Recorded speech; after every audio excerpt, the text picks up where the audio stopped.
Hello students, welcome to my YouTube channel. इससे पहले के टर्म्स में हमने आपको कोऑर्डिनेशन केमिस्ट्री के अंतर्गत टॉपिक जो पढ़ाया था वो था कोऑर्डिनेशन कंपाउंड्स और कॉम्प्लेक्सेस एंड डबल सॉल्ट्स। आज हम आपको कोऑर्डिनेशन कंपाउंड्स के पार्ट्स के बारे में कुछ बताना चाहते हैं। जो भी कोऑर्डिनेशन कंपाउंड्स होते हैं वो दो चीज़ों से मिलकर बनते हैं। एक पार्ट सेंट्रल मेटल आयन कहलाता है और दूसरा पार्ट लिगैंड कहलाता है। तो आज का हमारा टॉपिक इसी पे आधारित है कि किसी भी सेंट्रल मेटल एटम या सेंट्रल मेटल आयन के साथ जुड़ने वाले जो लिगैंड्स होते हैं वो कितने प्रकार के होते हैं। आज हम आपको बताने जा रहे हैं टाइप्स ऑफ लिगैंड के बारे में। हमारा टॉपिक है टाइप्स ऑफ लिगैंड्स। सबसे पहले आप सभी जानते हैं किसी भी कोऑर्डिनेशन कंपाउंड या कॉम्प्लेक्स का एक जनरल स्ट्रक्चर होता है MLX, और इस स्क्वायर ब्रैकेट यानी जिसको हम कोऑर्डिनेशन स्फीयर कहते हैं, इसके बाहर एक चार्ज होता है जिसको हम Y से रिप्रेजेंट करते हैं। इस पूरे स्ट्रक्चर को हम एक कॉम्प्लेक्स की तरह समझ सकते हैं। ये कॉम्प्लेक्स का स्ट्रक्चर है या कोऑर्डिनेशन कंपाउंड का स्ट्रक्चर है।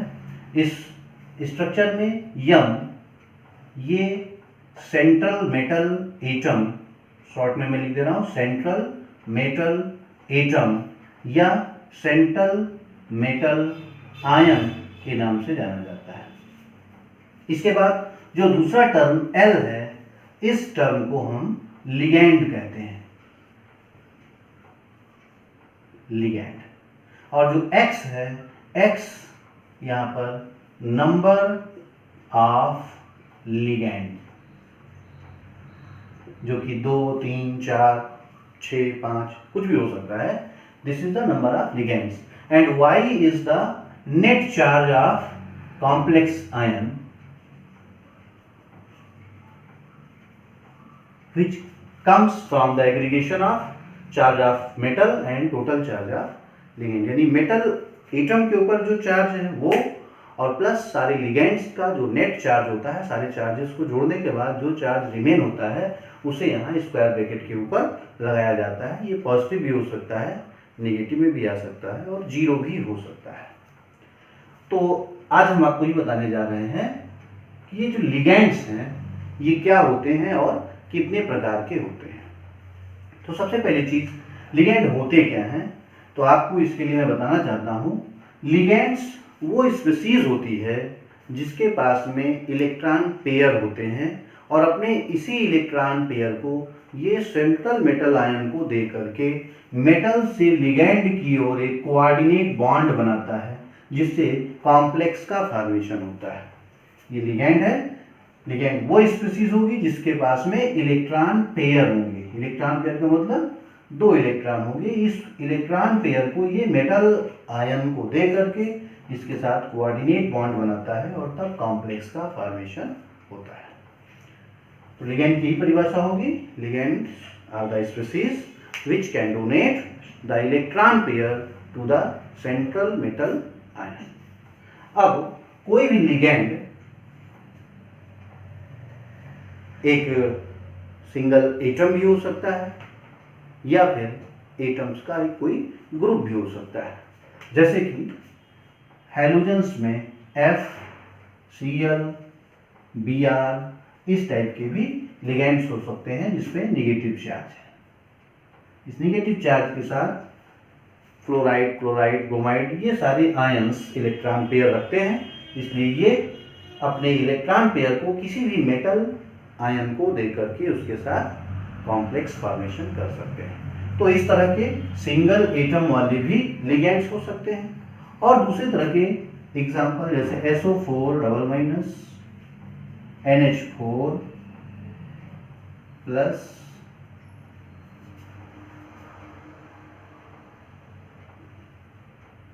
SO3 double minus,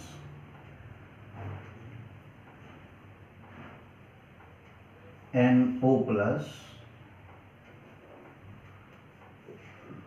NO2 plus, NO3 minus, इस तरह के भी लिगेंड्स हो सकते हैं जिसमें एक से ज़्यादा एटम्स होते हैं। तो इस आधार पर कि हमारा जो डोनर एटम है वो कैसा है, जो लिगेंड है वो कैसा है, अगर सिंगल एटम वाला है और उसमें केवल एक इलेक्ट्रॉन पेयर देने की टेंडेंसी है, तो ऐसे लिगेंड को हम मोनोडेंटेट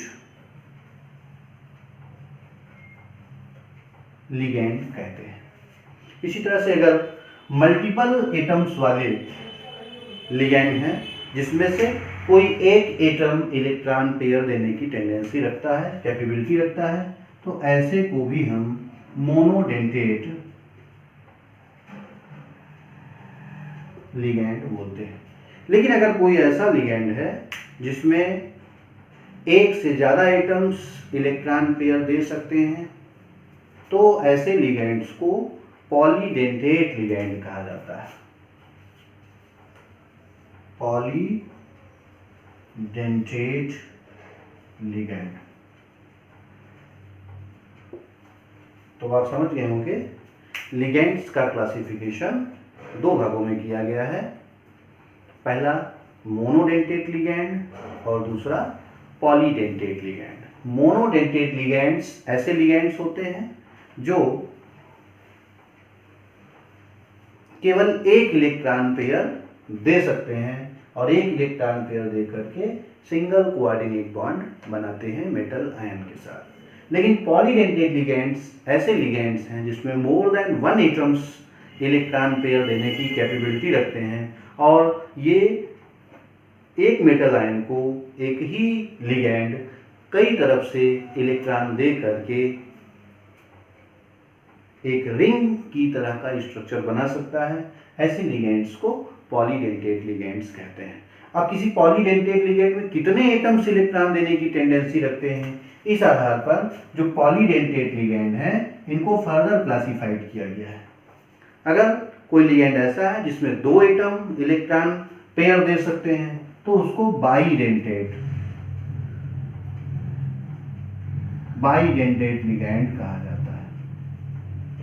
अगर किसी लिगेंड में तीन एटम इलेक्ट्रॉन पेयर दे सकते हैं तो उसको ट्राइडेंटेट, और इसी तरह से चार है तो टेट्राडेंटेट, पांच है तो पेंटाडेंटेट, और अगर छह एटम्स इलेक्ट्रॉन पेयर दे सके तो हेक्साडेंटेट लिगेंड कहा जाता है।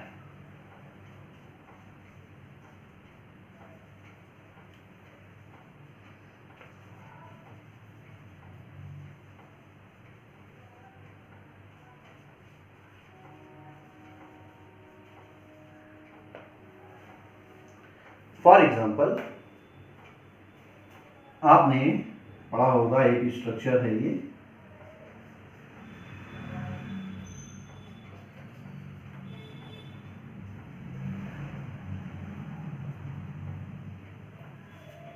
एक स्ट्रक्चर यहाँ पर मैं अमोनिया भी लिख देता हूँ। ये अमोनिया है। अमोनिया में एक एटम नाइट्रोजन है जो इलेक्ट्रॉन पेयर देने की टेंडेंसी रखता है, क्योंकि इसके पास इलेक्ट्रॉन पेयर है।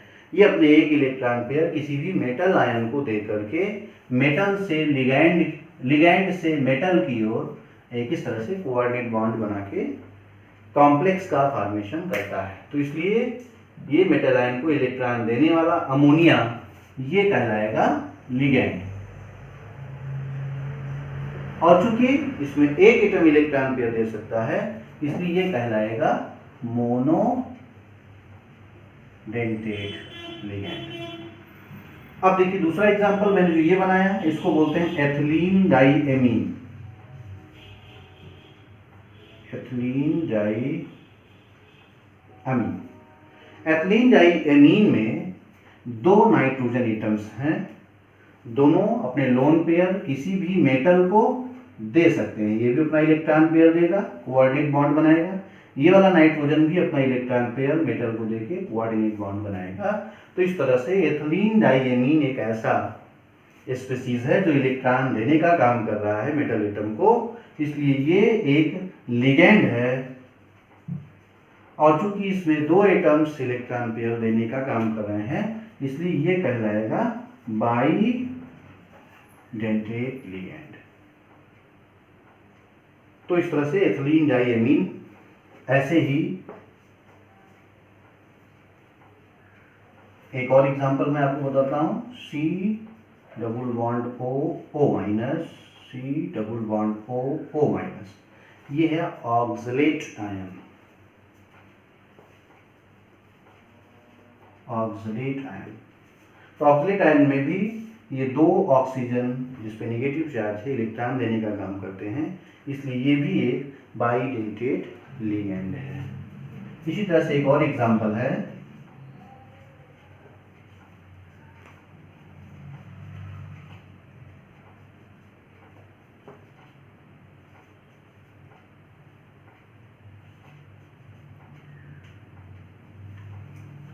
ये है डाईमेथिल ग्लाइऑक्सेन DMG।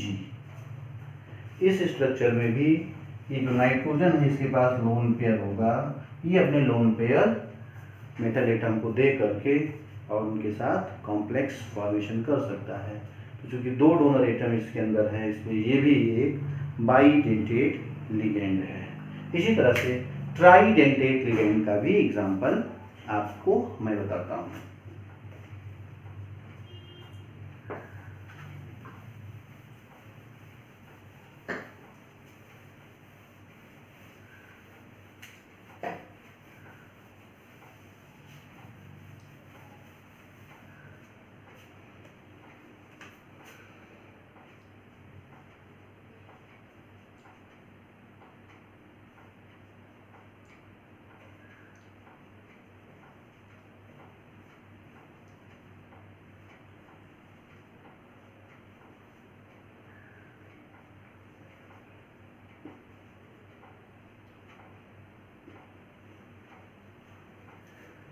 देखिए एथिलीन डाइएमीन में एक और एथिल एमीन जुड़ गया, अब ये डाई एथिल ट्राई एमीन है।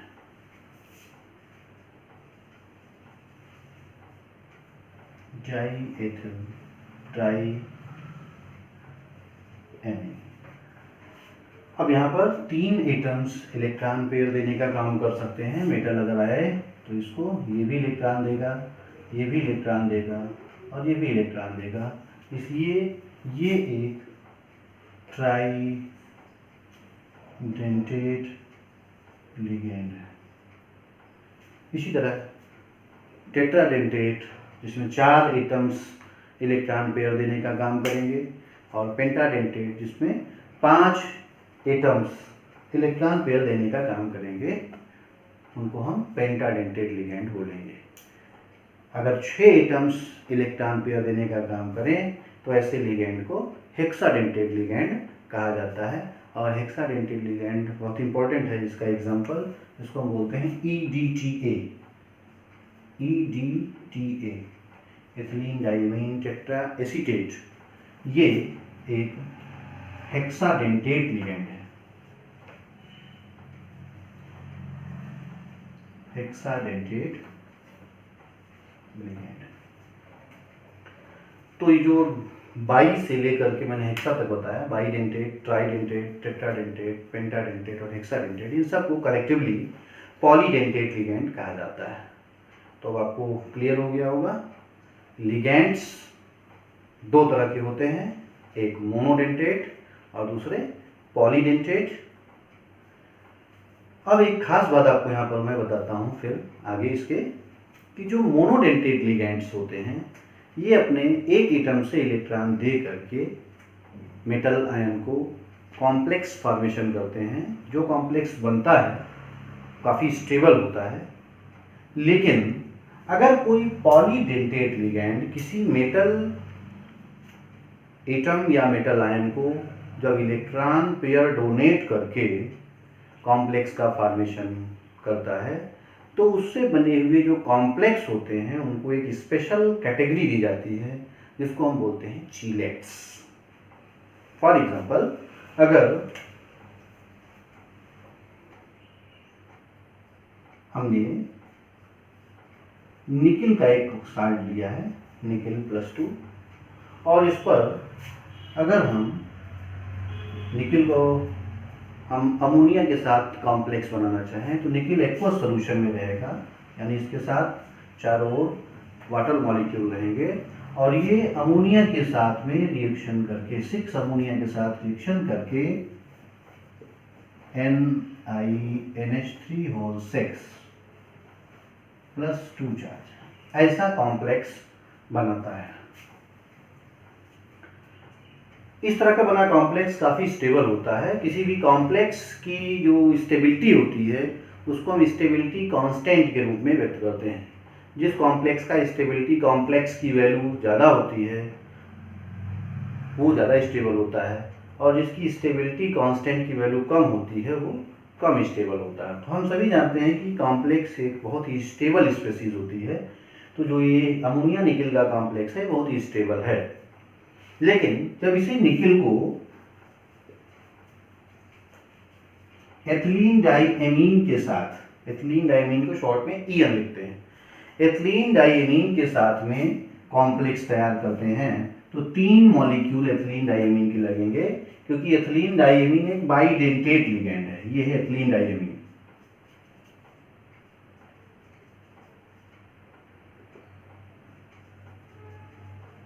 इसी को शॉर्ट में EN लिखा जाता है, एथिलीन डाइएमीन। तो जब एथिलीन डाइएमीन निकिल के साथ, निकिल प्लस प्लस इसके साथ कॉम्प्लेक्स बनाता है तो केवल 3 ही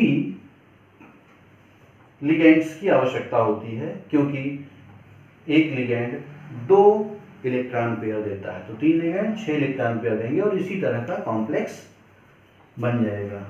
इसको बोलते हैं ऑक्टाहेड्रल कॉम्प्लेक्स। जब 6 लिगेंड मेटल के साथ बॉन्ड बनाते हैं तो ऑक्टाहेड्रल ज्योमेट्री तैयार होती है। तो 3 एथिलीन डाइएमीन जब निकिल के साथ बॉन्डिंग करेंगे तो एक ऑक्टाहेड्रल कॉम्प्लेक्स फॉर्म होगा इस तरह का।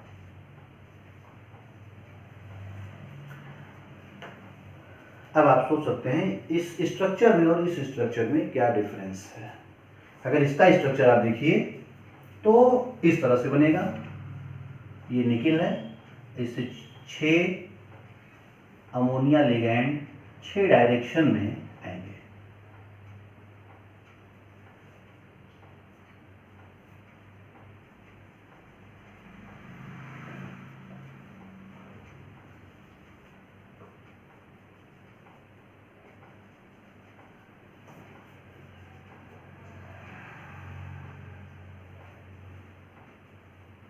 ये है ऑक्टाहेड्रल ज्योमेट्री। 6 अमोनिया निकिल के साथ X, Y, Z और उनके अपोजिट डायरेक्शन से आकर के जिनके ऑक्टाहेड्रल कॉम्प्लेक्स फॉर्म करते हैं। और जब यही कार्य एथिलीन डाइएमीन करता है तो इसका स्ट्रक्चर कुछ इस तरह से होता है।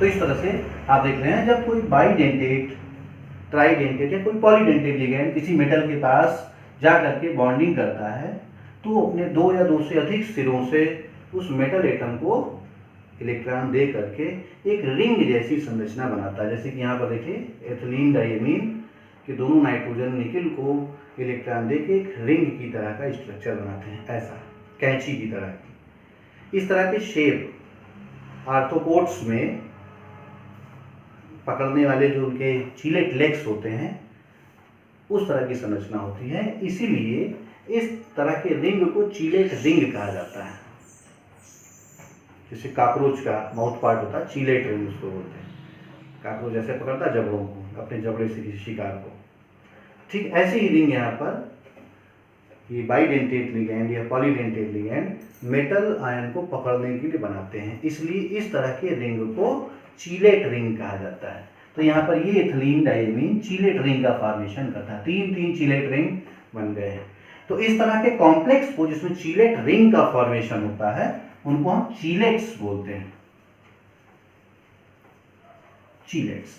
तो आप देख सकते हैं यहाँ तो ये एक सिंपल कॉम्प्लेक्स है, पहले वाले एग्जाम्पल में सिंपल कॉम्प्लेक्स बना है, लेकिन दूसरे वाले एग्जाम्पल में जो बना है इसको हम बोलेंगे चीलेट्स। और इस तरह के लिगैंड को जो चीलेट बनाने का काम करते हैं उनको चीलेटिंग एजेंट कहा जाता है। चीलेटिंग एजेंट। तो जितने भी पॉलीडेंटेट लिगेंड्स होते हैं ये रिंग का फॉर्मेशन करते हैं और ये चीलेटिंग एजेंट्स कहलाते हैं। इनसे बनने वाला जो कॉम्प्लेक्स होता है वो चीलेट कहलाता है और इस प्रोसेस को चीलेशन कहा जाता है, यानी ये रिएक्शन कहलाएगा चीलेशन।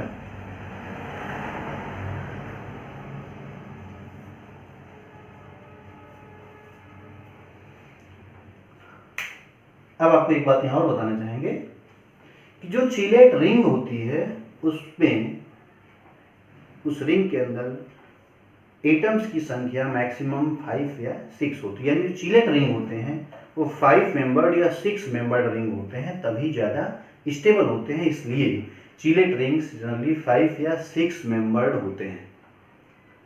अगर चीलेट रिंग केवल सिंगल बॉन्डेड है तो 5 मेंबर्ड रिंग सबसे ज़्यादा स्टेबल होती है, लेकिन अगर चीलेट रिंग में कहीं डबल बॉन्ड आ जाए, जैसे ऑक्सलेट आयन होता है, ऑक्सलेट आयन अगर फॉर्मेशन करे तो 6 मेंबर्ड रिंग का फॉर्मेशन अगर हो तो ज़्यादा स्टेबल चीलेट बनेगा। ये तो बात हो गई चीलेट रिंग के लिए। चीलेट रिंग कौन से ज़्यादा स्टेबल होते हैं, याद रखने वाली चीज़ है 5 मेंबर्ड रिंग सबसे ज़्यादा स्टेबल होती है without double bond. With double bond 6 membered ring सबसे ज़्यादा स्टेबल होती है। अब आते हैं इन दो कॉम्प्लेक्सेस की हम तुलना करें। ये नॉर्मल कॉम्प्लेक्स जो मोनोडेंटेट लिगैंड से बना हुआ है वो ज़्यादा स्टेबल होता है या जो चीलेट्स होते हैं वो ज़्यादा स्टेबल होते हैं। तो इनकी स्टेबिलिटी कांस्टेंट से हम स्टेबिलिटी निकालते हैं, पहले बता चुका हूँ। इस कॉम्प्लेक्स का स्टेबिलिटी कॉम्प्लेक्स की वैल्यू जिसको हम लॉग बीटा से रिप्रेजेंट करते हैं, लॉग बीटा स्टेबिलिटी कांस्टेंट होता है कॉम्प्लेक्स के लिए। इसकी वैल्यू फिजिकल डाटा है, ये बुक्स में दिया रहता है। इसके लिए लॉग बीटा की वैल्यू कम है और इसके लिए लॉग बीटा की वैल्यू अधिक है। इससे पता चलता है कि जो चीलेट्स हैं वो ज़्यादा स्टेबल होते हैं in comparison to normal complex. तो ये हम कैसे बता सकते हैं कि चीलेट्स ज़्यादा स्टेबल होते हैं जबकि नॉर्मल कॉम्प्लेक्सेस कम स्टेबल होते हैं। तो एक जनरल सा पैटर्न मैं आपको बताता हूँ, उस आधार पे भी समझाया जा सकता है चीलेट्स क्यों ज़्यादा स्टेबल होते हैं। एक जनरल ट्रेंड ये होता है कि जो भी चीज़ें जितनी आसानी से बन जाती हैं वो ज़्यादा स्टेबल होती है और जो चीज़ मुश्किल से बनती है वो चीज़ अनस्टेबल होती है। तो जब मान लीजिए निकिल के साथ 6 अमोनिया लिगैंड्स को जुड़ना है तो निकिल बीच में और 6 दिशाओं से 6 अमोनिया जब जुड़ेगा तो उसके जुड़ने में थोड़ा देरी लगेगी, इसलिए ये थोड़ा लेट से बनेगा, यानी इसके बनने में ज़्यादा टाइम लगेगा। जबकि निकिल के साथ जब 3 एथिलीन डाइएमीन जुड़ते हैं तो अगर एक सिरा मान लीजिए निकिल से जाके जुड़ गया एथिलीन डाइएमीन का तो दूसरा सिरा पास होता है वो जल्दी से जुड़ जाता है। इसका मतलब ये हुआ कि निकिल से केवल 3 ही एथिलीन डाइएमीन जुड़ेंगे और वो जल्दी से ऑक्टाहेड्रल स्ट्रक्चर बना लेगा कि एक सिरा पहले से जुड़ा हुआ दूसरा सिरा नज़दीक हो भी जाके तुरंत जुड़ जाएगा। जबकि अमोनिया के केस में 6 अमोनिया को दूर दूर से आना पड़ेगा निकिल के पास, तब जाकर के कॉम्प्लेक्स का फॉर्मेशन होगा। तो इस आधार पे हम कह सकते हैं इसका रेट ऑफ फॉर्मेशन लेट है, इसका रेट ऑफ फॉर्मेशन जल्दी है, जल्दी बन रहा है इसलिए ज़्यादा स्टेबल होगा, ये देर में बन रहा है इसलिए ये कम स्टेबल होगा। एक दूसरी भी विधि है समझाने की जिससे हम आसानी से बता सकते हैं कौन सा ज़्यादा स्टेबल कौन सा कम है, वो है थर्मोडाइनेमिक मेथड। थर्मोडाइनेमिकली भी हम आपको ये एक्सप्लेन कर सकते हैं कि कौन सा स्पीशीज ज़्यादा स्टेबल होगा। किसी भी रिएक्शन में आप जानते हैं रिएक्शन फॉरवर्ड डायरेक्शन में तब जाती है जब उस रिएक्शन की एंट्रोपी इंक्रीज कर रही हो, एंट्रोपी बढ़ रही हो। तो अब आप देखिए इस रिएक्शन को मैं जरा दोबारा लिखता हूँ।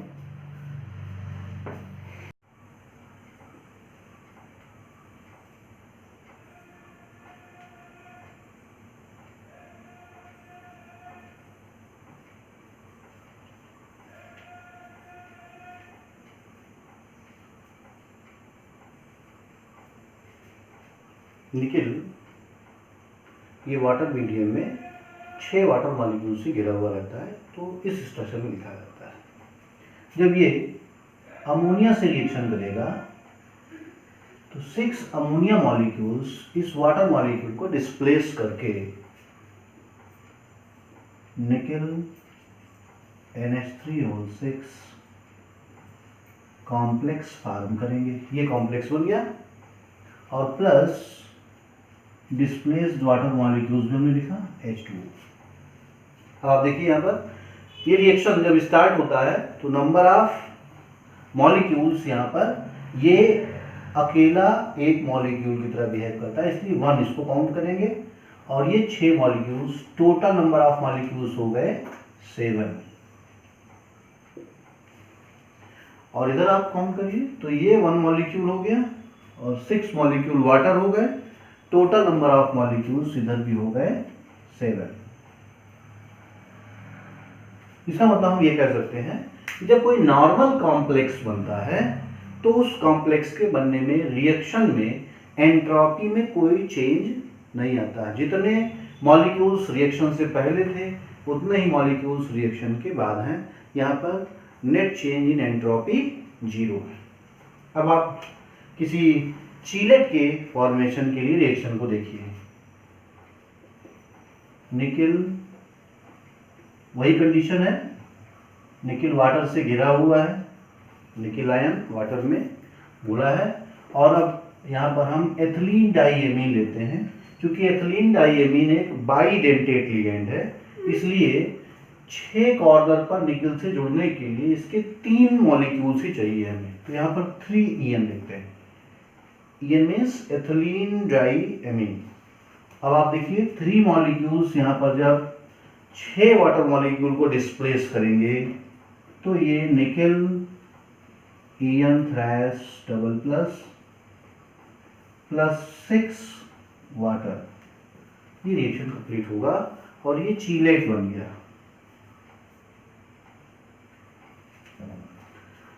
अब आप नंबर ऑफ मॉलिक्यूल्स कैलकुलेट करिएगा तो इधर number of molecules 1 + 3, total number of molecules हो गए 4। और after reaction number of molecules 1 + 6 means 7 molecules. तो आप देख रहे हैं चीलेट के फॉर्मेशन में number of molecules after reaction बढ़ जाते हैं। जितने ज़्यादा मॉलिक्यूल्स होंगे उतनी रैंडमनेस होगी, यानी यहाँ पर एंट्रोपी ज़्यादा हो गई है, पहले से एंट्रोपी बढ़ गई है, यानी change in entropy during the reaction increases. अगर हम चेंज इन एंट्रोपी निकालें तो इस केस में चेंज इन एंट्रोपी 0 है, जबकि यहाँ चेंज इन एंट्रोपी पॉजिटिव है। और पॉजिटिव चेंज किसी भी रिएक्शन के लिए पॉजिटिव चेंज इन एंट्रोपी जो होता है वो रिएक्शन को फॉरवर्ड डायरेक्शन में ले जाता है, यानी रिएक्शन ये ज़्यादा आगे की ओर होगी, ज़्यादा मात्रा में चीलेट्स बनेंगे, यानी रेट ऑफ रिएक्शन बहुत फास्ट होगी। इसका मतलब अगर ये ज़्यादा जल्दी आसानी से बनेगा तो ये ज़्यादा स्टेबल होगा। तो इस आधार पर हम कह सकते हैं जो चीलेट कॉम्प्लेक्सेस होते हैं ये नॉर्मल कॉम्प्लेक्सेस की तुलना में ज़्यादा स्टेबल होते हैं। और इनके स्टेबिलिटी की गणना हम कॉम्प्लेक्सेस के स्टेबिलिटी कांस्टेंट्स की तुलना करके कर सकते हैं। फॉर एग्जांपल इसके लिए लॉग बीटा की वैल्यू और इसके लिए लॉग बीटा की वैल्यू निकाली गई है। तो अगर मान लीजिए फॉर एग्जांपल ये वैल्यू 18 है तो ये वैल्यू उससे ज़्यादा होगी, 20 या इससे और ज़्यादा हो सकती है, ऐसी आती है। तो इन डाटास को देख करके हम कॉम्प्लेक्स की स्टेबिलिटी के बारे में बताते हैं और नॉर्मली हम थर्मोडायनेमिक्स के आधार पर इसे एक्सप्लेन कर सकते हैं। तो स्टूडेंट्स आज के लिए इतना ही। अब आगे के टर्न पे हम आपको कॉम्प्लेक्सेस के नॉमेनक्लेचर के बारे में ही पढ़ाएंगे। Thank you.